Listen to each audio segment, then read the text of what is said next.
Trailer చూసా, teaser చూసా, ఒక 4 పాటలేనా పాటలు ఉన్నాయి పోయా. గేమ్ చేంజర్ సినిమాలో పాటలు కానీ టీజర్ కానీ ట్రైలర్ కానీ అద్భుతం, మహా అద్భుతం. నేను మొన్న కూడా చెప్పిన గేమ్ చేంజర్ సినిమా ఖచ్చితంగా ఒక 50,000 కోట్లు దాటేస్తుందని.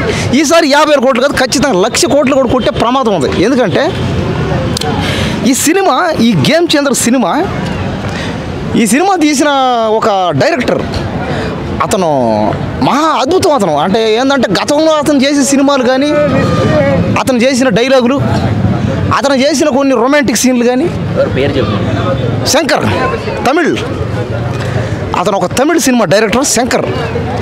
అతనంటే నాకు చాలా ప్రేమ.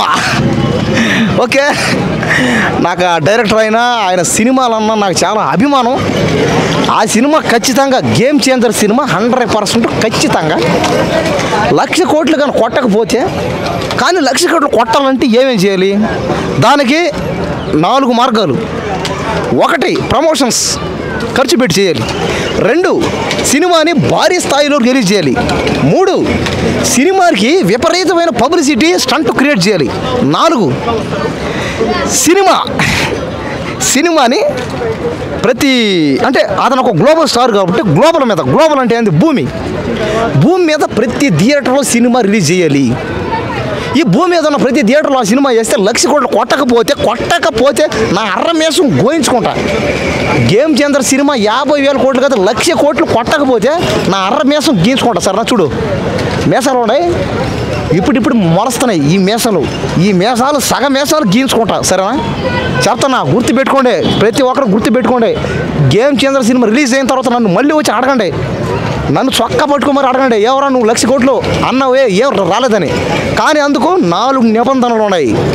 ఈ 4 నిబంధనలు పాటిస్తే మాత్రమే సినిమా అవుతుంది. చెప్పాను కదా, మొదటిది, 2వది, 3వది, 4వది. కాబట్టి ఈ సినిమా ఖచ్చితంగా భారీ స్థాయిలో ఆడుతుంది. రామ్ చరణ్ గారు ఇంకా పెద్ద స్టార్ అవుతారు. శంకర్ గారు ముందు ఇంకా ఎన్నో సినిమాలు చేయాలి. ఆ ప్రొడ్యూసర్, సినిమా పరిశ్రమ, చిత్ర పరిశ్రమ బతకద్దంటే దీనికంతా కారణం ఎవరు? ప్రొడ్యూసర్. నిర్మాతలు కూడా బతకాలయ్యా. నిర్మాతలు ఏంది ఎవడండి చేసేది? ఇప్పుడు కెమెరా పట్టుకోవాలన్నా, సినిమా యాక్టింగ్ చేయాలన్నా, రంగు వేసుకోవాలన్నా, నువ్వు డైరెక్షన్ చేయాలన్నా, డ్యాన్స్ చేయాలన్నా, ఫైట్ చేయాలన్నా, రొమాన్స్ చేయాలన్నా, కళాకారులు బతకాలన్నా, చిత్ర పరిశ్రమలో ఎంతోమంది ఉన్నారే, వాళ్ళందరూ బతకాలన్నా కారణం ఎవరు? నిర్మాతలు బతకాలి. అసలు సినిమా రంగంలో emotion, okay, cool down, relax.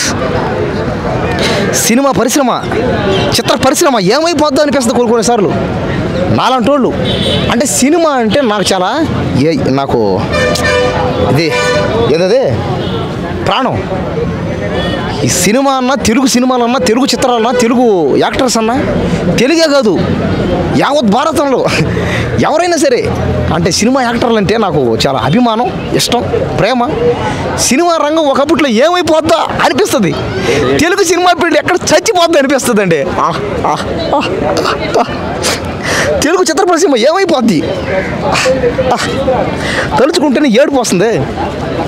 అందుకని ఇంకా ఈ గేమ్ చేంజర్ సినిమా బాగా ఆడాలని, ఇంకా ఇదిగో ఇక్కడ ఉన్న ఆర్టిస్టులందరూ, చిన్న ఆర్టిస్టులందరూ, ఈ కెమెరా వాళ్ళు, చిన్న వాళ్ళందరూ బతకాలని, ఇంకా ఈ సినిమాలో పనిచేసిన వాళ్ళందరూ, ఇంకా ఆర్టిస్టులు కాదు, టెక్నీషియన్లు కానీ, ఇంకా ఎంతోమంది, ఇంకా వీళ్ళు ఈ సినిమాని నమ్ముకొని ఉన్న ప్రజలు అందరూ బతికి ఈ తెలుగు చిత్ర పరిశ్రమ ఇంకా ఎన్నెన్నో మార్గాలకి దాటి ఇంకా ఎన్నెన్నో, ఇంకా ఈ సినిమా ఫీల్డ్ ఇంకా ఇది ఇంకా చూసుకుంటూ ఉంటే ఇంకా మనం పోతూ ఉండాలి పైకి. సరేనా?